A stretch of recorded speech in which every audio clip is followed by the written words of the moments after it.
एक गांव की धरोहर में से एक खास बात यह थी कि यहाँ की गांवी खिड़कियों से सुनने वाली थीं।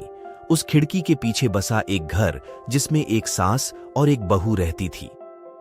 यह खास बात नहीं थी कि यह दोनों महिलाएं कितनी खूबसूरत थीं, बल्कि उनकी तकरारों और तारीफों की बातें सुनकर गांव के लोग खुश हो जाते थे। सास बहू के बीच की ये तकरारें किसी भी समय शुरू हो सकती थीं। एक बार जब घर के सारे काम खत्म हो गए और सास बहू ने अपनी चाय के कप में चाय लेते समय बिताने का विचार किया तो तकरार का आगाज हो गया।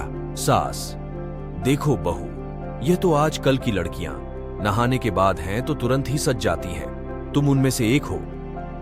बहू, माँ, आप हमेशा मेरी तारीफ करती हैं, लेकिन कभी कभी मुझे यह लगता है कि आप अधिक बिना सोचे समझे बोल देती हैं। सास, क्या मैंने तो तुम्हें खूबसूरत कहा और तुम कहती हो कि मैं बिना सोचे समझे बोलती हूं? बहू, हाँ माँ, मैं तो बस यही कहना चाहती हूं कि किसी भी विषय पर हमें सोच समझकर बात करनी चाहिए, लेकिन हकीकत में तुम्हें कुछ भी नहीं पता होता। बहू, मैं बस अपनी बात कह रही हूं माँ। अब आपकी तारीफों की बजाय अपनी गलतियों पर ध्यान देना चाहिए। सास, तो अब तुम मुझे गलत कहने लगी हो? मैं हमेशा तुम्हें अच्छा ही कहती हूं। बहू, मैंने कभी यह नहीं कहा कि आप सब कुछ गलत कहती हैं माँ, लेकिन हम सभी में अच्छे और बुरे पहलू होते हैं।